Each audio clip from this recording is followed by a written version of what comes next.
Uma conversa reveladora, então, que pode acompanhar daqui a pouco. Antes, vamos falar dos desafios da maternidade.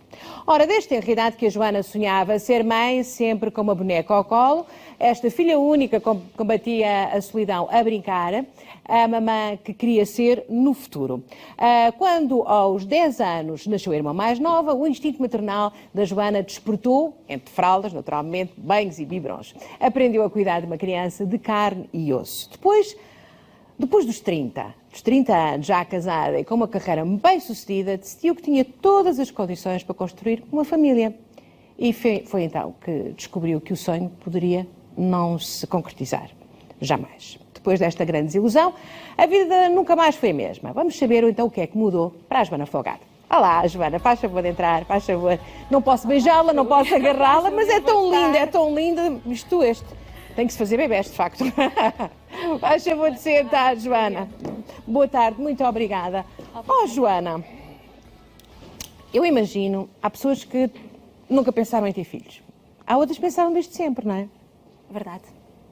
Deve ser muito complicado, muito duro, muito... Assim, uma espécie de... É mais do que uma desilusão, não é? É uma coisa que a partida parece que está garantido para todos, não é? Mas para si está a ser difícil. E desde pequenina que sonha com isto, não é? Sim, Júlia, é verdade. Desde assim, muito pequenina me recordo e acho que eu não tenho assim propriamente memórias de criança, mas é um bocadinho aquilo que também me transmitido, as fotografias que vejo, que os meus pais contam, que sempre brinquei muito com bonecas, era bebés que eu pedia no Natal, lembro-me disso. Aqui está, aliás, com ar, já muito, como é que eu ia dizer, pronta. Já ali a dar colo. Exatamente, já ali a dar colo. Sim, pronto, então acho que sempre tive esse instinto muito maternal, muito carinhosa, e sempre teve o desejo de ser mãe. Isso para mim sempre foi algo que eu teria como certo. Aliás, eu imaginava-me uma mãe muito nova, com muitos filhos, era assim que eu me lembro. Claro. Portanto, era esse o seu, no fundo, a projeção no futuro, não é? Exatamente. Bom, contudo, portanto, isto agudiza-se mais quando nasce a sua irmã, não é? Agudiza-se. Bom, o nascimento da minha irmã teve aí uma nuance interessante, porque quando soube que a minha mãe estava grávida, não foi assim propriamente a ideia mais alegre da minha vida. A sério? Sim.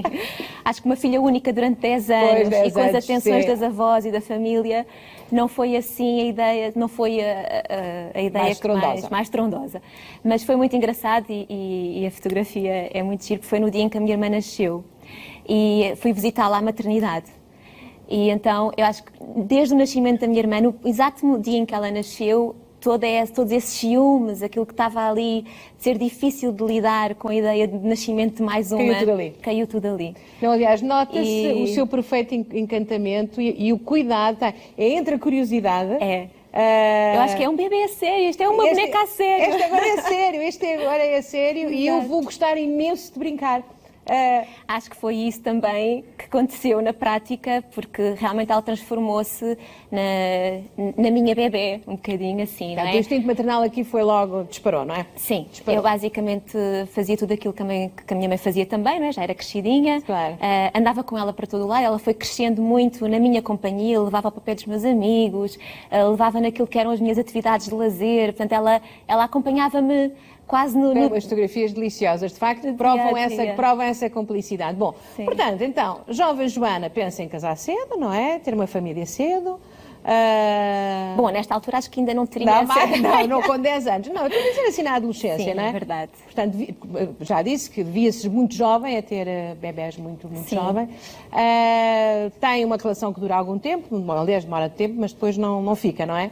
Sim, comecei um namoro sério para a altura, não é? Porque com 15 anos tudo parece muito sério, não é? Sim, mas passamos todos com 15, 16, todos passamos por aí, acho eu. Exato, e tive um relacionamento longo, sim, que durou quase 10 anos e, portanto, havia muita ideia de que aquilo seria para a vida e de que seria mãe, com certeza, e ele pai, cedo, e ele pai, portanto, nada fazia crer que as coisas fossem diferentes, mas a verdade é que os planos, claro, como sempre, alteram-se. Não, aliás, porque onde vem a descobrir então o amor da sua vida é num sítio que eu já ouvi muitas histórias de começo de namoro, mas acho que esta ainda não tinha ouvido. Portanto, é a dançar. Verdade. Isto de dançar, portanto, pode revelar, tanto este novo parceiro de dança, não é? Que isto passa-se onde? Onde é que isto, cada acidente as pessoas estão a pensar, onde é que se arranjasse o marido? Isto é na biodança, não é na biodança? Não é na biodança, então. não. Isto o Paulo, meu marido, na altura foi convidado por, acho que o professor de karatê, para umas aulas de salsa, e depois começou a gostar e foi para uma escola, e portanto estávamos em aulas de salsa, aulas de kizomba. Mas a Joana já lá andava? Eu acho que me juntei depois dele. E nem fazia parte da aula dele. Nós cruzávamos ali nos corredores. Foi um homem que sabe dançar, isso é uma coisa que realmente é uma agulha no palheiro. Eu já o conhecia saber dançar, mas ele diz que era peste de chumbo antes disso. Portanto, eu já apanhei na melhor fase. E, portanto, vocês começaram a olhar um para o outro e quando andavam ali... Foi mais ou menos isso. Durou uns anos. E depois nós fomos... uns anos? Uns anos, sim. É dançar o tanque no para o seu lado? Nós depois fomos convidados para fazer parte de um grupo de espetáculo. E aí fizeram-nos par. E depois foi mais nesse... Esperto. Depois houve ali uma dinâmica, aquela química. Iniciou ali uma dinâmica. Quando se acerta ao passo, acerta-se o resto. Bom, a verdade é que 2 anos, não é? Até conseguirem as coisas acertarem-se mesmo, mas depois acontece tudo, não é? Depois sim, depois foi... Ora, que maravilha, que giro. Este foi no espetáculo de dança, sim.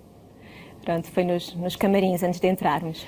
Bom, vocês namoravam há um ano, não é? Menos coisa, não é? Uhum. E ele recebe uma proposta para ir trabalhar para fora. Verdade. Mais uma vez fora dos planos da vida, não é? Completamente. Nós já estamos a desenhar alguma coisa, não é? Sim, ele tinha há pouco mudado para a minha casa, portanto estávamos a começar assim uma vida a dois, conjugal, e de repente veio um convite para ele ir trabalhar para a Suíça. E, bom, foi assim uma notícia de muito choque, porque ainda estamos ali também numa fase muito inicial de namoro, não é? Assim, todos os sentimentos também são muito fortes, parece tudo muito extremado também, não é? Então foi assim uma dor enorme aquela notícia.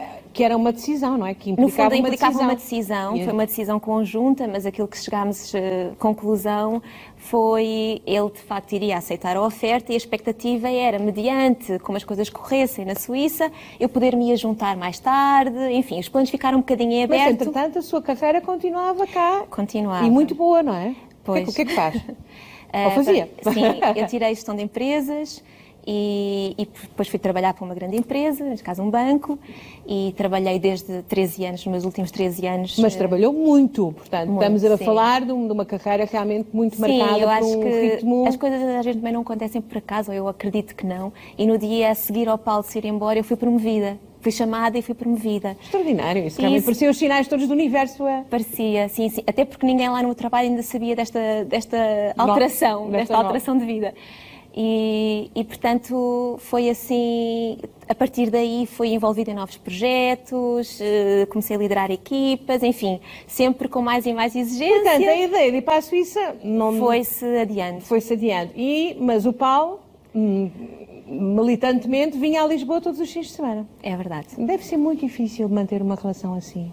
Digo, não sei. É deve muito. Ser, não é? É preciso realmente um nível de sentimentos e uma... É muito, e hoje olho com essa perspectiva, não é? E vejo, sobretudo para o Paulo, deve ter sido muito difícil todo este tempo aguentar essas constantes viagens e a falta de rotina, não é? Porque não chega a ter rotina nem num lado nem no outro. E parece sempre uma coisa em suspenso, não é? Parece assim uma situação em suspenso, à espera de alguma decisão mais definitiva, não é? E, portanto...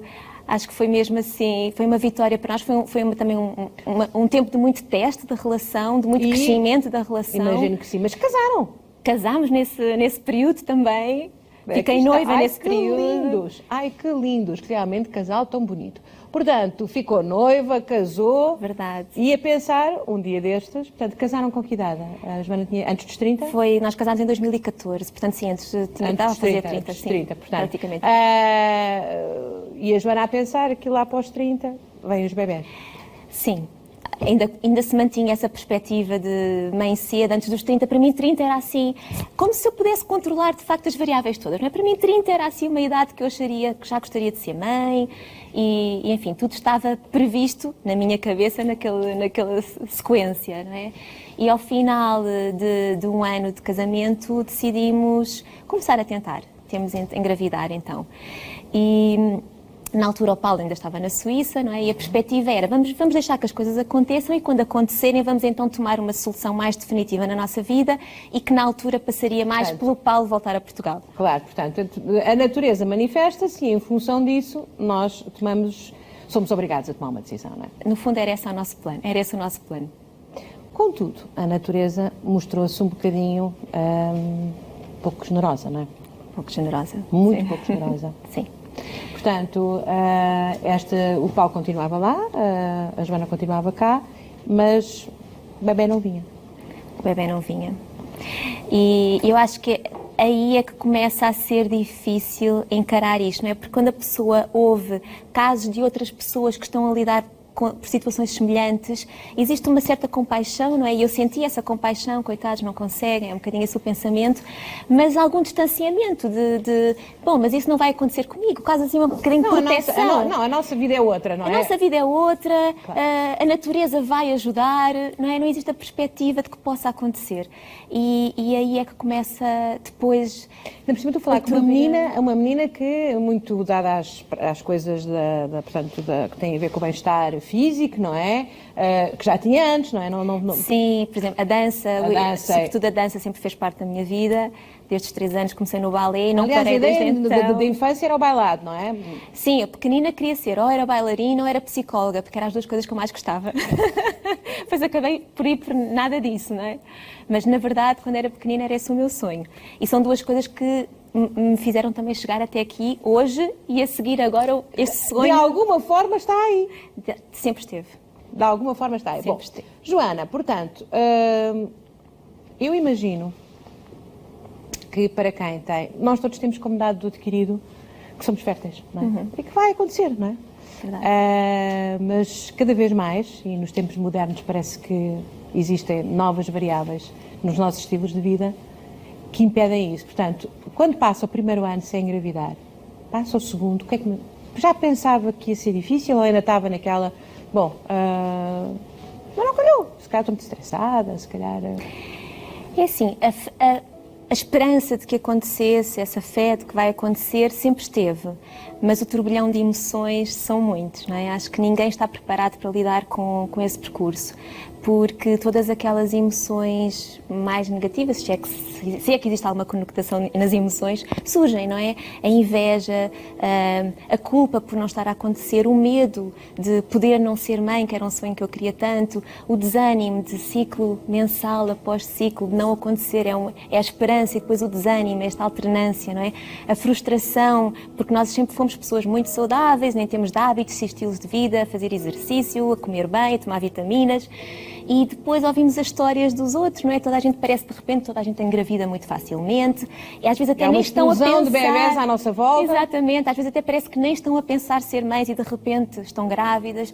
E tudo isso começa a gerar sentimentos muito de frustração, de revolta também, de inveja, de culpa, não é? Já falei de muitos. E tudo isso surge. Tudo isso surge. Portanto, começam então a pensar que é preciso uma ajuda médica, não é? Portanto, pelo menos temos que ir ver o que se passa e o que é que descobrem. Sim, acho que esse tempo começou até bastante precoce, cedo, porque eu também sempre tive essa vontade muito de... Acho que foi a primeira vez na vida em que as coisas não aconteceram como resultado do meu esforço, não é?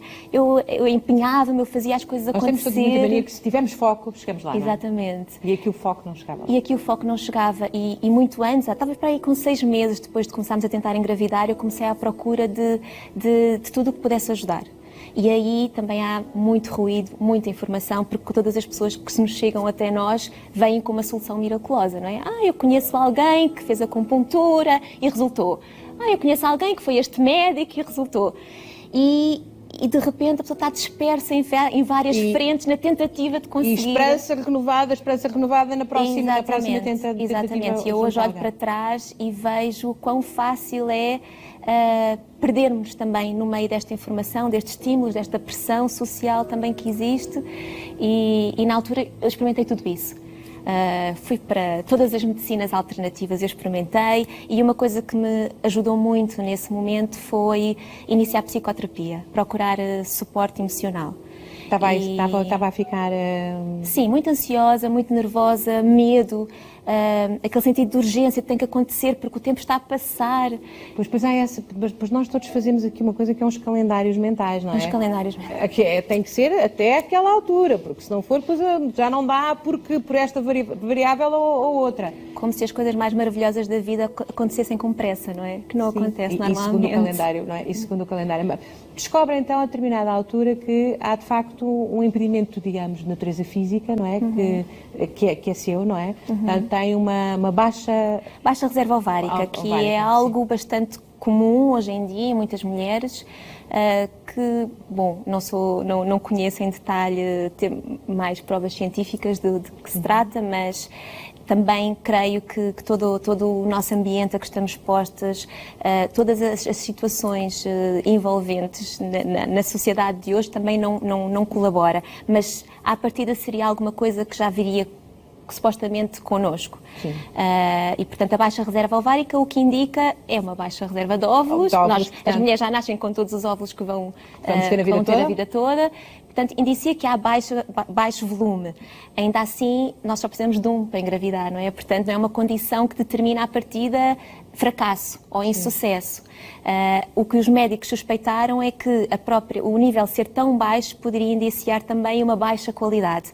E isso significaria que o ovário poderia estar um pouco mais envelhecido e a qualidade do óvulo também não ser boa. E nesse caso, então, a situação é um bocadinho mais gravosa. Pronto. E é justamente isso que se passa, não é? E é justamente isso que se passa, porque viemos a comprovar mais tarde com os tratamentos, entretanto, que fizemos. Pronto, que é algo também que não se consegue detectar em análises clínicas, só com tratamentos. Só com tratamentos. E vocês começam a pensar seriamente que vale a pena então ir para aquilo que é as soluções que a medicina pode pôr ao dispor dos pais, dos futuros pais, não é? Portanto, estamos a falar de fertilização in vitro, não é? Sim, pronto, na altura disseram-nos que... a sua carinha aqui. Eu acho que estes processos são muito difíceis. São muito difíceis porque é um processo, primeiro, muitas vezes, e aconteceu no meu caso, talvez falta de informação, porque primeiro nós somos impelidas a agir, isto agora parece que alguém me está aqui a forçar, mas é um bocadinho nesse sentido de há pouca informação, há pouco poder de decisão nestes processos e quando o medo impera e o medo de o tempo estar a passar e não estar a acontecer estava a imperar, é quase que me senti forçada a ir para este caminho. É um bocadinho assim, é um bocadinho frio dizer isto, mas talvez, acho que não estava, se calhar, na posse das informações todas. Ou da maturidade para aferir o que é que estava. Exatamente, sentir verdadeiramente aquilo que eu queria fazer. Aliás, isto deu algum, não direi celeuma, mas deu direito a um debate conjugal, não é? Sim, todo este processo deu debate conjugal, porque, deixe-me ver se eu estou correta, mas para a Joana, fazer uma fertilização in vitro era uma coisa razoavelmente pacífica. Acho que o seu companheiro, o Paulo, não tinha exatamente a mesma opinião, pois não? Não, pacífico nunca foi para mim, mas para ele teve uma relevância também. Então deixe-me chamá-lo já agora, já que o temos cá, que ele veio da Suíça. Olá, Paulo, faz favor de sentar. Muito boa tarde. Muito boa tarde, não posso cumprimentá-lo, não leva mal, mas pronto, sente-se ao lado da sua Joana. Muito obrigado. Muito obrigado, Paulo, por estar aqui a acompanhar a sua mulher, porque estamos a falar de uma coisa que é muito comum na vossa geração e, aliás, na geração a seguir. Afeta 1 em cada 6. 1 em cada 6, não tinha noção dessa estatística, é assustador, de facto. Ou seja, estamos a fazer qualquer coisa mal nos nossos estilos de vida, de facto. Paulo, mas vamos então ao debate ético. Porque parece-me que a Joana não era pacífico, e hoje ela já acaba daqui de confessar que se calhar se tivesse tido mais algumas informações, se calhar não tinha ido tão rapidamente para este caminho, não sei se é essa a conclusão daquilo que estava a dizer, mas o Paulo tinha dúvidas.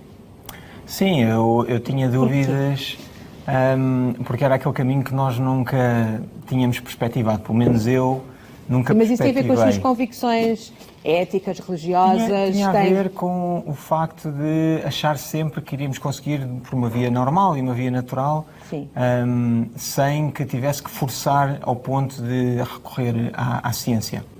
E, na verdade, eu acredito na ciência, eu estudei ciência, mas pela minha fé e pela minha crença, achava mesmo que era um passo que estaria longe. E foi um passo difícil, efetivamente, na altura. Foi? Como é que o Paulo chegou lá? Como é que o Paulo chegou ajudar a Joana nesta decisão, porque isto é uma decisão de casal, naturalmente, sim, claro. porque quer o processo é muito complicado e muito dispendioso se não é feito no Serviço Nacional de Saúde, e julgo que não deve ser fácil de fazer, mas isto é efetivamente uma decisão de casal, porque os dois têm que ter disponibilidade para uma série de coisas, de tratamentos, enfim, tudo o resto que implica arranjar um bebê. Portanto, como é que o Paulo ultrapassou isso, essas suas reservas? Assim, o grande amor, o grande amor, exatamente, um projeto de vida comum em que passava por exatamente aumentar a nossa família. E naquele preciso momento, tendo em conta tudo aquilo que nós conhecíamos e o percurso que tínhamos feito à altura, era aquilo que gosto de olhar. Vocês quiserem olhar um para o outro e não olhar para mim, não tem problema nenhum. Não tem problema nenhum. Eu estou a gostar muito de vos ver juntos, porque estes processos às vezes castigam muito aquilo que é a capacidade de resistência. Desafiam muito. Sim, desafiam bastante. muito, sim. Portanto, avança-se para o primeiro tratamento. Avançámos para o primeiro tratamento. Ainda com o Paulo na Suíça, não é? Com o Paulo na Suíça. Bom, durante o tratamento ele esteve cá, ele também tem alguma flexibilidade para poder trabalhar a partir de cá e portanto, íamos conjugando. Mas é uma ginástica... É uma ginástica grande, já para não dizer todo o resto do período em que estávamos a tentar engravidar naturalmente e que muitas vezes as vindas dele teriam de coincidir com períodos de ovulação, enfim, toda uma ginástica acrescida. Um calendário, uma dinâmica. Portanto, já não era, digamos... já não era a natureza... A natureza a solicitar determinados impulsos, estamos no mês 7 e até ao final do ano queremos ter a coisa correta. E muito desse dilema era pensar até que ponto é que estamos a forçar uma situação que se calhar não é para acontecer. Foi esse o dilema que depois nós em conjunto conseguimos ultrapassar. E pronto, o resultado... Não foi esperado. Primeira tentativa. Sim, primeira tentativa, o resultado não foi esperado. Custa muito. Custa. Sim. Custa, e eu acho que ainda assim nós temos uma capacidade de resiliência e uma fé e otimismo, e acho que também vem muito de nós perspectivarmos todas as soluções que ainda temos disponíveis à nossa frente. Que eu também acho que é algo que dá alguma perspectiva, não é? Nós nunca abordámos nenhuma das opções, abordámos profundamente as opções que ainda temos disponíveis, como a doação de óvulos, a adoção, mas temos-las em aberto. E eu acho que também poder em casal falar sobre isso e ver até onde é que estamos dispostos a ir atrás deste sonho também é importante. E nisso nós estávamos muito alinhados. Mas é uma grande desilusão. É. Vocês, a primeira tentativa é no Serviço Nacional de Saúde ou é privado? É privado. Estamos a falar de facto de privado. É muito dispendioso? Muito dispendioso, o processo é doloroso emocionalmente. Há muitas etapas ao longo do período que têm que ser vencidas, quase consulta após consulta, que é de 2 em 2 dias. Os tratamentos, não é? Os tratamentos, as injeções diárias, é doloroso. Para a mulher é fisicamente bastante desgastante. E para o homem, por inerência também, não é? Claro, porque quer ajudar, mas não pode, não é? Sim, não pode fazer mais, não é? E quando, neste caso, o processo não resulta, ficamos com inúmeras questões. E porquê que não resultou? E muitas das vezes não conseguimos respostas, até porque a ciência também tem um limite. Há um outro lado que é muito cruel nisto tudo, que é, eu imagino que vocês aí ainda estavam naquela fase que isto é um assunto de casal e não falamos, se calhar, só mesmo com os mais próximos, os pais, ou por aí fora, não é? Portanto, aquele núcleo mais próximo da família. Mas depois há uma pressão social absurda, não é? Que é, então, não tem um bebê. Então, quando é que vem o bebê? Ai, meu Deus, então o Manel e a Antónia já tiveram. Vocês ainda não têm. Sim. Nós, desde cedo, partilhámos com o núcleo mais próximo de família e acho que isso nos deu muito suporte, porque esse tipo de questões nunca vieram dos nossos convívios mais próximos. Mas sempre que havia encontros familiares, mais alargados, essas perguntas são quase inevitáveis, não é? No trabalho, é impossível a pessoa ficar indiferente a esse tipo de questões. E agora, os baby showers, que era uma coisa que não existia no meu tempo, mas agora há até a festa. Sim. É uma altura também em que as amigas começam todas a engravidar. Deve ser terrível. Aparentemente facilmente, parece que acontece assim quase por magia, não é? Fiquei grávida tão facilmente e tudo isso dói, não é? Dói, depois é os baby showers, depois é o contacto com todos os grupos do WhatsApp, é sobre bebés, não é? Há de repente uma dinâmica para pessoas que estão na época reprodutiva, não é? De pressão e isso causa dor. Não, é? Não causa dor e uma espécie de autoexclusão, não é? Quer dizer, de repente eu não tenho nada para contar, não é? Não tenho... E tu? Nada, fui a uma aula de dança. E isso deve dar uma sensação de...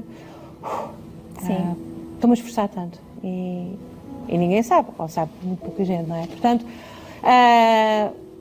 há uma segunda tentativa, não é? Avançámos para a segunda tentativa e nessa altura sentimos que não estávamos, apesar dos médicos nos terem dito podem avançar agora, nós até estávamos quase para iniciar e tivemos uma conversa aos dois e percebemos que nenhum de nós estava muito a acreditar que fosse o momento certo. E decidimos Isso é muito corajoso, adiar... Isso é muita lucidez, hein? Sim. E decidimos adiar um pouquinho e quando nos sentimos mais preparados fizemos. Eu ainda estava a trabalhar com um ambiente muito exigente e lembro-me... E aí, na segunda tentativa, quando não resulta, não é? Sim. Vocês, aliás, deve ter sido os dois, não é? Decidiram mudar de vida, não é? Isso também é uma grande... Eu acho que vocês estão certos. Estão certos. Sim. Deve haver aqui variáveis que não estão... Sim, foi uma altura... Eu acho que o facto de nós não termos conseguido realizar este sonho no tempo que nós gostaríamos de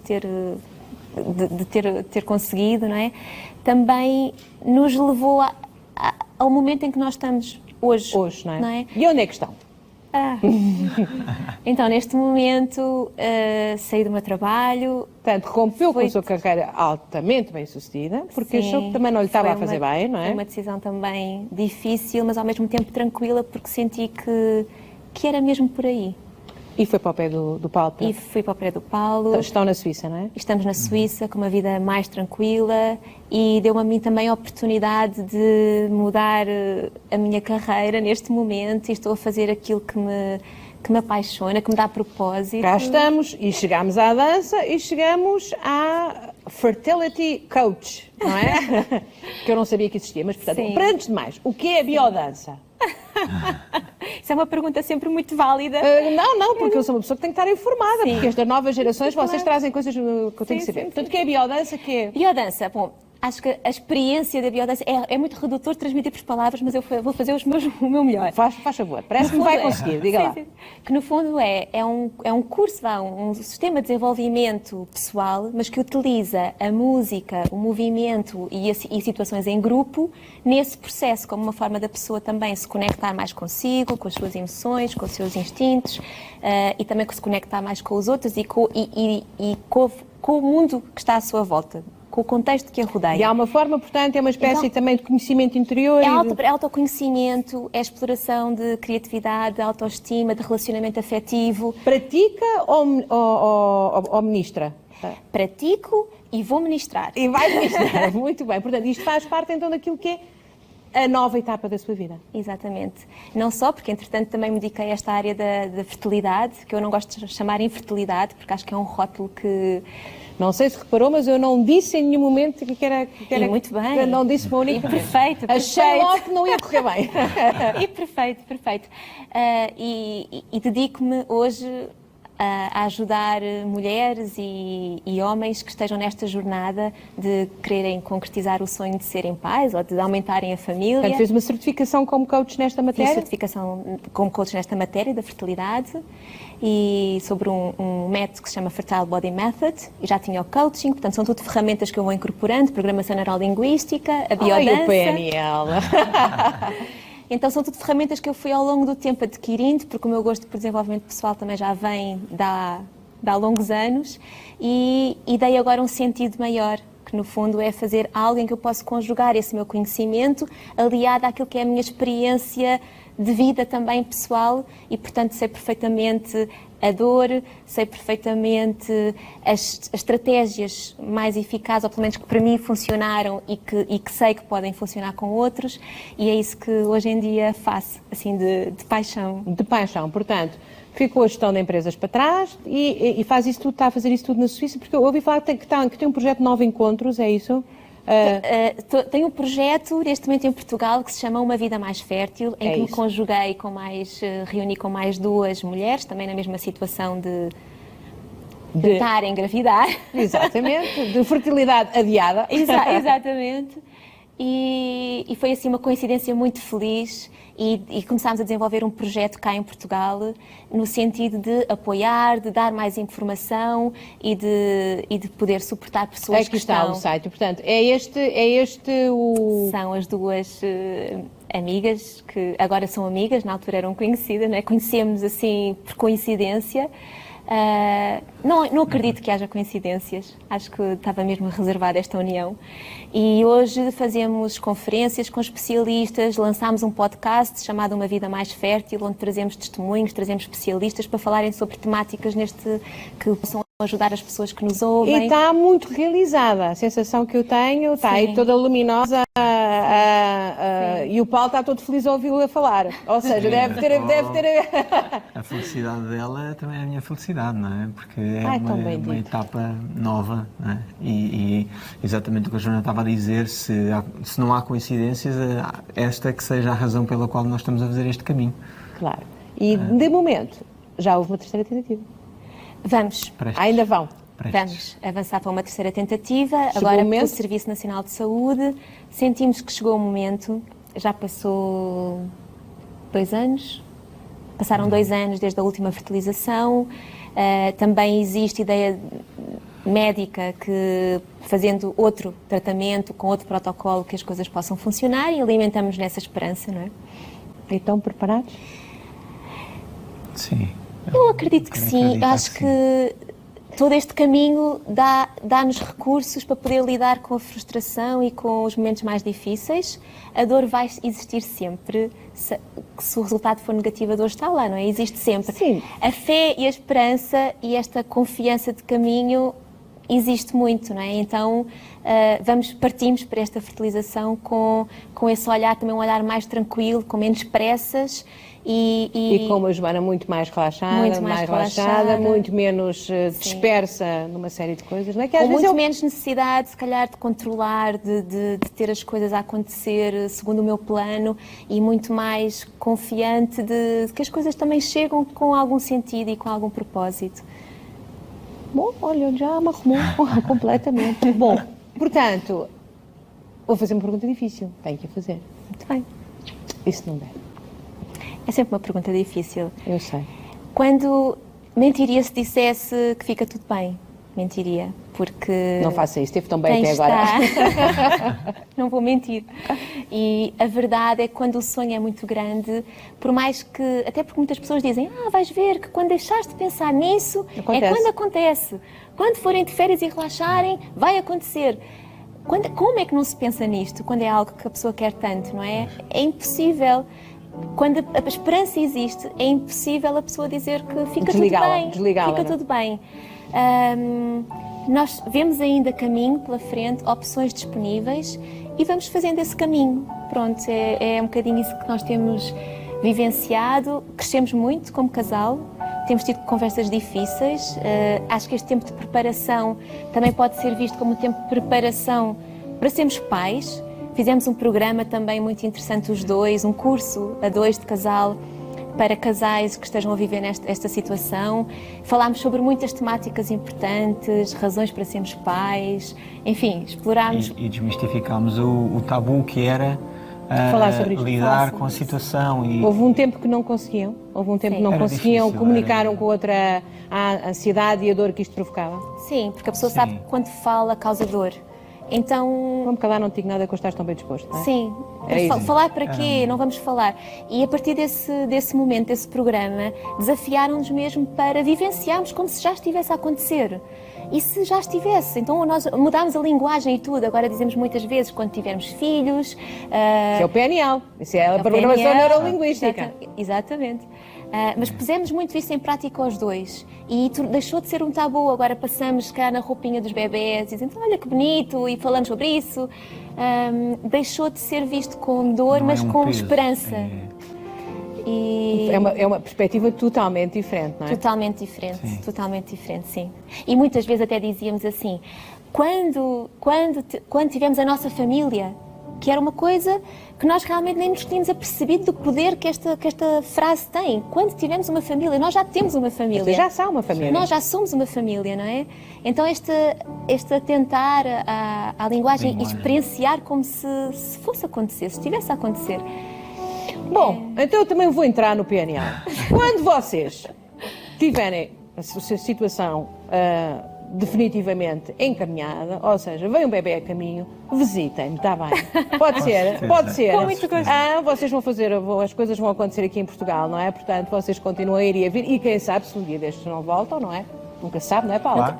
Claro. A partir de agora, eu acho que nós temos sempre os planos em aberto, já não é possível fazer planos assim. Claro, certo. Portanto, digam-me qualquer coisa, até porque eu acho que, como a Joana já disse muito bem, estas coisas parece sempre que não vale a pena falar sobre isso, não se fala muito, não se dá tempo às pessoas para falarem. Há muito tabu e muito silêncio, e também faz com que as pessoas se sintam muito sozinhas, porque apesar de sermos 1 em 6, estes casos não são falados, não é? Claro.